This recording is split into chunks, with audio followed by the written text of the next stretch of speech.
Cricket की धरती पर अख्तर नाम का एक रफ्तार का सौदागर अपना कदम रख चुका था। उसके रफ्तार का कहर दिन प्रतिदिन बढ़ता जा रहा था। दुनिया के बल्लेबाजों के लिए उसके सामने रन बनाना तो दूर, खड़ा होना भी दूभर हो गया। अब साल आता है 2003 जिसमें वर्ल्ड कप खेला जाना था। ऐसे में अब उसके निशाने पर था अपना भारत, परंतु उसको कहां पता था कि सरहद पार उसका बाप यह सब देख रहा है, उसकी हर गंदी गतिविधियों पर नजर बनाए रखा है। संपूर्ण भारत में उस मैच की चर्चा सालों पहले से हो रही थी और अख्तर का ऐसा बयान उसके घमंड की गवाही दे रहा था। लोगों को ये लगा कि आपने सचिन के बारे में कुछ ऐसी बातें कही जो लोगों को नागवार गुजरा। तो आपकी ईगो क्यों हर्ट होगी इतनी? जो मुझे नजर आया, जो मैंने फील किया, अब मुझे नहीं पता भाई आप क्या फील कर रहे हो। आपको लगा कि वो डरते हैं? उन दिनों के बारे में कहा। मैं जब इंडिया आया तो मुझे कोई इतना खास आइडिया नहीं था सचिन के बारे में। तो एक कहानी है अख्तर के घमंड की, दमन की। इंडिया और पाकिस्तान के बीच वर्ल्ड कप 2003 में एक ऐसा मैच खेला गया जिसमें सचिन दर्द से कहरा रहे थे, बावजूद उसके पाक के पागल कुत्तों का इलाज कर रहे थे, क्योंकि इस मैच से पहले कई भारतीयों ने अपनी जान गंवाई थी और ड्रेसिंग रूम में हरभजन सिंह मोहम्मद यूसुफ का गला काटने को दौड़ने लगे तो कोई पाकिस्तानी खिलाड़ी स्टेडियम में मौजूद किसी भारतीय खिलाड़ी को पकड़कर पीट रहा था। वहीं दूसरी तरफ अपनी रफ्तार के घमंड में चूर अख्तर खुलेआम सचिन को चैलेंज कर रहा था, मानो एक बाप का नालायक बेटा अपने बाप को ही पहचानने से इनकार कर रहा हो। ऐसे जंग के माहौल में मैच शुरू होता है। पाक के कप्तान वकार ने टॉस जीतकर पहले बैटिंग करने का फैसला किया। पाक के पारी की शुरुआत तफीक उमर और सईद अनवर करते हैं। सेंचुरियन की पिच जहां पहली पारी में बल्लेबाजों को मदद करती थी तो वहीं दूसरी पारी में बल्लेबाजों का बेड़ा गर्क करती थी। ऐसे में पाकिस्तान की शुरुआत बेहद ही शानदार रही और दोनों ने मिलकर गेंदबाजों को मन मुताबिक पीटा। 8वें ओवर में तफीक ने आशीष नेहरा को 2 चौके जड़ दिया। हर बाउंड्री के साथ पाक के दर्शक जश्न मना रहे थे, मानो भारतीय गेंदबाजों की लाचारी पर मुस्कुरा रहे हों। अब दोनों के बीच 50 रनों की पार्टनरशिप भी पूरी हो गई। इनकी मनमानी से परेशान दादा ने जहीर को अटैक पर उतारा और जहीर ने तफीक उमर को बोल्ड कर दिया। एक बार इस विकेट के गिरने का शोर सुनिए। Had his timber disturbed. That is a huge wicket. That's the first one down. And the Indian supporters and the players obviously are ecstatic. अब पाक को पहला झटका लग चुका था। इसके बाद अब्दुल रज्जाक मैदान पर आते हैं, लेकिन बेपरवाह अनवर लगातार चौके लगाए जा रहे थे। उनको देख अब्दुल ने भी 2 बेहद ही बेहतरीन चौके लगाए। पाक की धुआंधार बल्लेबाजी से परेशान नेहरा ने रज्जाक को द्रविड़ के हाथों कैच करवा दिया। दर्शकों का जश्न इस बात की गवाही दे रहा था कि उनके अंदर बदले की आग धधक रही है। अब 21 ओवरों का खेल खत्म हो जाता है। पाक का स्कोर 90 रन पर 2 विकेट होता है। अब्दुल रज्जाक के जाने के बाद मैदान पर वो शख्स आ रहा था जिसको आलू कहने पर उसने दर्शकों को पीट दिया था, इस्माम उल हक। इस्माम ने पहली गेंद पर ऐसा प्रहार किया जिसे देख हर कोई दंग रह गया। इसी के ओवर कॉन्फिडेंस में आलू को लगा कि मैं अकेले ही 2 रन पूरा कर सकता हूं। फिर क्या, इंडियन खिलाड़ियों ने उनकी सब्जी बना डाली और सड़े आलू की तरह डस्टबिन में फेंक दिया। अब अनवर ने युहाना के साथ मिलकर पारी को आगे बढ़ाया और पाक के स्कोर को 100 रनों के पार पहुंचा दिया, साथ में अपना भी 50 पूरा कर लिया। दोनों की जोड़ी ने अगले 10 ओवरों तक कोई विकेट नहीं गिरने दिया। इसी दौरान अर्धशतकी पार्टनरशिप भी पूरी हो गई। पाकिस्तान की टीम एक बड़े स्कोर की तरफ बहुत ही तेजी से अग्रसर हो रही थी, परंतु 37वें ओवर में युहाना बाउंड्री पर कैच थमा बैठे। युहाना ने 25 रनों की बेहद ही धीमी पारी खेली, लेकिन तभी अनवर चाचा का शतक आ गया। पाक टीम का जश्न हद से ज्यादा हो रहा था। अब 40 ओवरों का खेल समाप्त हो गया। स्कोर 200 रनों के पार जा चुका था। अब 10 ओवरों का खेल बाकी था। तेजी से प्रहार करने में चाचा पवेलियन चल दिए। इनके जाने के बाद शाहिद अफरीदी नाम का तूफान मैदान पर आता है और आते ही एक चौके से खाता खोला। उसके अगले ही ओवर में एक जोरदार छक्का जड़ भारतीय गेंदबाजों की खुशी को मातम में तब्दील कर दिया, परंतु मोंगिया ने इस तूफान को 2 मिनट से ज्यादा चलने नहीं दिया। अफरीदी अपना मुंह छिपाए भाग रहे थे, लेकिन पाकिस्तान की टीम एक बड़ा टारगेट सेट करेगी यह बात हर किसी को पता हो गई थी और यूनुस खान ने लतीफ के साथ मिलकर लगातार बड़े बड़े शॉट लगाए जा रहे थे। इनकी बेहतरीन पारी से पाकिस्तान टीम 250 रनों के पार चली गई, परंतु 49वें ओवर में जहीर ने यूसुफ खान को पवेलियन का रास्ता दिखा दिया। उनके जाने के बाद जहीर की एक तेज बाउंसर लतीफ के सर पर जा लगी। यह पारी सही सलामत खत्म हो रही थी, लेकिन इस गेंद ने उस धधकती आग में घी का काम किया। दरअसल साल 2001 में पाकिस्तान के कुत्तों द्वारा चोरों की भांति हमारे पार्लियामेंट पर अटैक किया गया था। Good evening. Our top story: Afzal Guru, convicted for the Parliament attack of December 2001, was hanged at 8 a.m. this morning in Delhi's Tihar jail. Siren gate से अंदर जाने लगे। जैसे ही हम अंदर पहुंचने वाले थे, गोलियों की आवाज़ सुनाई दी और मैं पलट के यहाँ पे वापस भागा। सिर्फ 45 मिनट में 5 आतंकवादियों ने लोकतंत्र के सबसे बड़े मंदिर को गोलियों से छलनी कर पूरे हिंदुस्तान को झकझोर कर रख दिया, जिसमें सैकड़ों लोग घायल हुए थे तो कईयों ने अपना जान गंवाया था। ऐसे में हर भारतीय पाक से सरहद का बदला ग्राउंड पर लेना चाहता था और जहीर की इस गेंद ने उनको ललकार कर युद्ध का ऐलान कर दिया। अब अकरम ने आखिरी 2 गेंदों पर 2 चौके जड़ अपने टीम के स्कोर को 50 ओवर की समाप्ति पर 273 रनों तक पहुंचा दिया। यहां तक तो पाकिस्तान की जीत लगभग पक्की थी, क्योंकि अब तक भारतीय टीम ने वर्ल्ड कप में 222 तक का स्कोर चेस नहीं किया था। यहां तो सामने शोएब अख्तर की रफ्तार थी, वसीम अकरम की स्विंग और वकार की रिवर्स स्विंग। उसी बीच हरभजन सिंह, जिनको प्लेइंग 11 से बाहर रखा गया था, उनसे मोहम्मद यूसुफ का किसी बात को लेकर झगड़ा हो गया। दोनों एक दूसरे की तरफ तेजी से बढ़ने लगे, लेकिन कुछ भी हो अभी भी टारगेट भारत के सामने बड़ा ही था। परंतु पूरा देश केवल एक खिलाड़ी से उम्मीद लगाए बैठा था, जो पिछले 12 दिनों से ठीक से सोया नहीं था। स्वयं पाक का बाप, क्रिकेट का भगवान, मास्टर ब्लास्टर सचिन तेंदुलकर। अब भारतीय टीम को इस मैच को जीतने के लिए 50 ओवरों में 274 रन बनाना था। सचिन सहवाग की सलामी जोड़ी पारी की शुरुआत करती है। दादा के मुताबिक शुरू के 10 ओवरों तक संभाल के खेलना है, रन भले ही ना बने पर विकेट बचा कर रखना है। इसी प्लान के साथ दोनों मैदान पर उतरते हैं, लेकिन दोनों ने वसीम को पहले ही ओवर में 9 रन कोड़ दिया। अब अगले ओवर की गेंद उसके हाथ में होती है, जो कुछ महीनों पहले से सचिन के पीठ पीछे उनको आउट करने की धमकी दे रहा था। वो बातें आज भी सचिन के जहन में जिंदा थी। ऐसे में अख्तर अपनी तेज बाउंसर से सचिन को डराना चाहता था, परंतु सचिन ने उस गेंद के साथ अख्तर के आत्मविश्वास को भी हलाल कर दिया, क्योंकि जहां अख्तर की बाउंसर पर लोग अपना सिर बचाते थे, वहीं सचिन अपने पंजे पर खड़े होकर छक्का जड़ देते हैं। अभी पारी का दूसरा ओवर, सामने 274 का इम्पॉसिबल टारगेट और भारतीय फैंस जश्न मना रहे थे। यह सब कमाल सचिन के उस एक शॉट का था। अगली 2 गेंदें अख्तर ने एकदम ठिकाने पर डाली, लेकिन उस पर भी सचिन ने बड़े ही प्यार से 2 चौके जड़ दिया। अख्तर को उसके पहले ही ओवर में सचिन ने ऐसी मार मारा कि उसकी रूह कांप गई। बेड़ा पार करने आया अख्तर बेड़ा गर्क कर गया और अपने पहले ही ओवर में 18 रन दे दिया। और चौथे ओवर में सहवाग ने भी वकार को अपर कट मार दिया। सहवाग सचिन दोनों खिलाड़ी पाक गेंदबाजों का मजाक बना रहे थे। इनकी बेरहम मार से परेशान अकरम खिलाड़ियों पर झल्ला रहा था।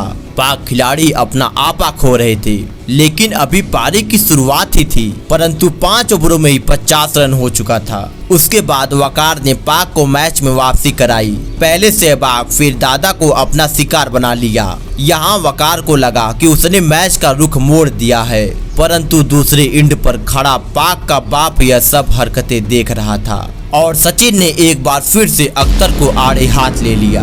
शोएब अख्तर का घमंड चकनाचूर हो चुका था, 22 गज की पिच पर दफन हो चुका था, बाप के आगे हर पैतरा फेल हो चुका था। ऐसे में अख्तर धूम दबा के भागना ही बेहतर समझा और कप्तान से कहकर अपना ओवर हटवा दिया। इसी बीच सचिन का 50 भी पूरा हो गया। पाक गेंदबाजों की रिलाई भी जारी थी और यही कारण था कि भारतीय टीम का स्कोर 11 ओवरों में 100 रन हो गया। परंतु 16वें ओवर तक सचिन के पैर में खिंचाव आने लगा। यहाँ सचिन मैदान नहीं छोड़ सकते थे, क्योंकि इस दिन का इंतजार 1 साल से हो रहा था। और पिछली 12 रात सोए नहीं थे।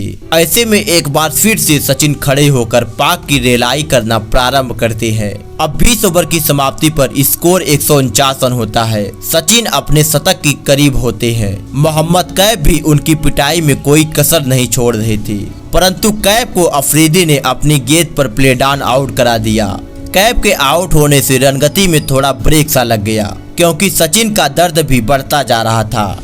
अख्तर इतने समय बाद अब गेंदबाजी के लिए वापसी करता है, जब सचिन के लिए सहवाग बैसाखी का काम कर रहे थे। सचिन और उनके शतक के बीच मात्र 2 रनों का फासला होता है और अख्तर सचिन को पहली गेंद बाउंसर डालता है। फिर सचिन आउट हो गए। सचिन के आउट होते ही पाक की आवाम की आवाज तेज हो गई। घायल शेर को पवेलियन भेज जश्न मना रहे थे। सचिन ने 75 गेंदों पर 98 रन बनाए। युवराज सिंह मैदान पर आते हैं और आते ही बता दिया कि बाप नहीं तो क्या हुआ, तुम्हारी औकात हम भी बता सकते हैं। अब द्रविड़ युवराज ने स्कोर को 200 रन के पार पहुंचा दिया। द्रविड़ भी उनको दौड़ा दौड़ा कर पीट रहे थे और युवराज अपना क्लास दिखा रहे थे।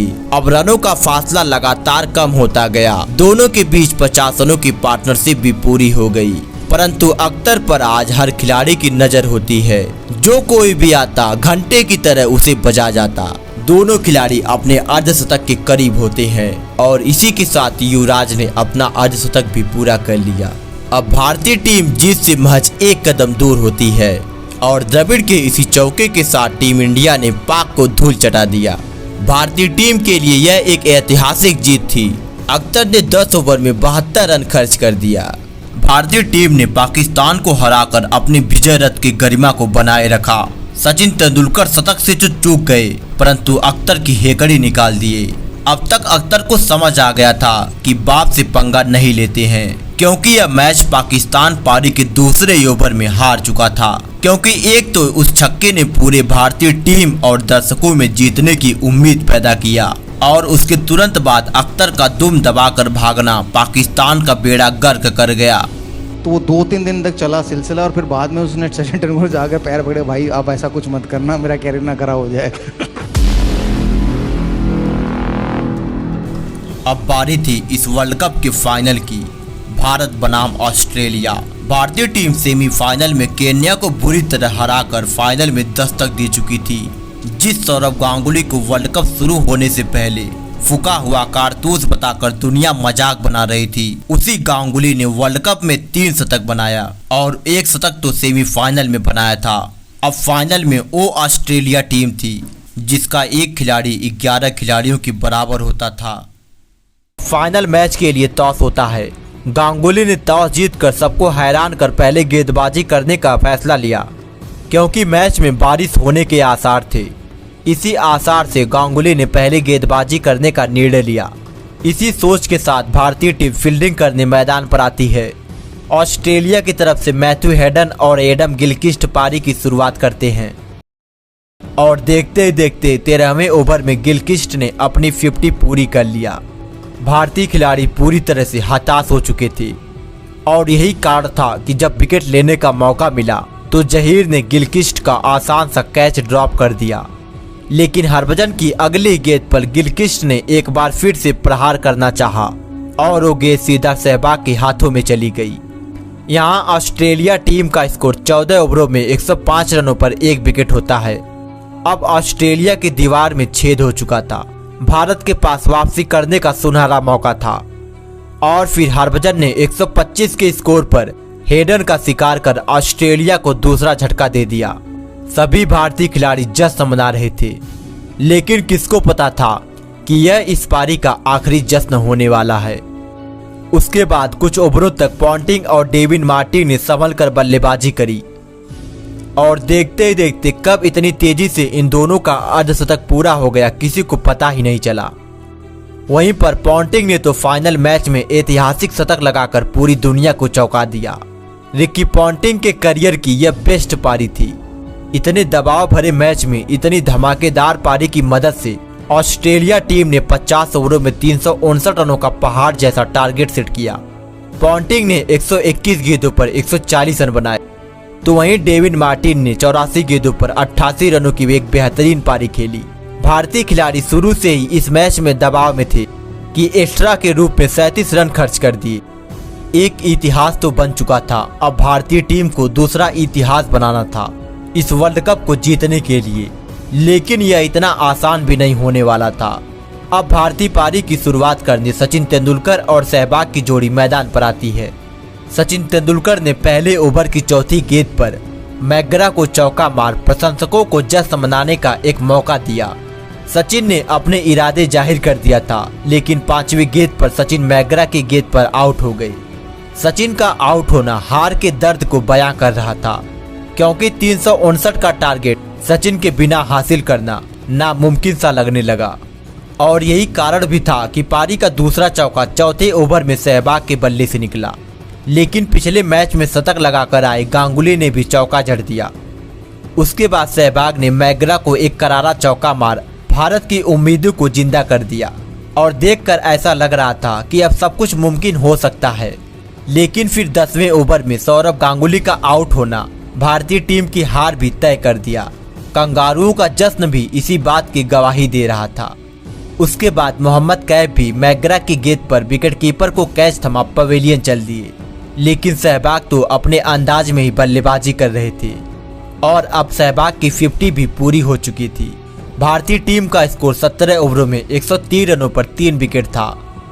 उसी दौरान बारिश आ गई और बारिश के कारण मैच को रोक दिया गया, और जब वापस से मैच शुरू हुआ तो भी सहवाग अपने आक्रामक रवैये के रूप में ही बल्लेबाजी कर रहे थे।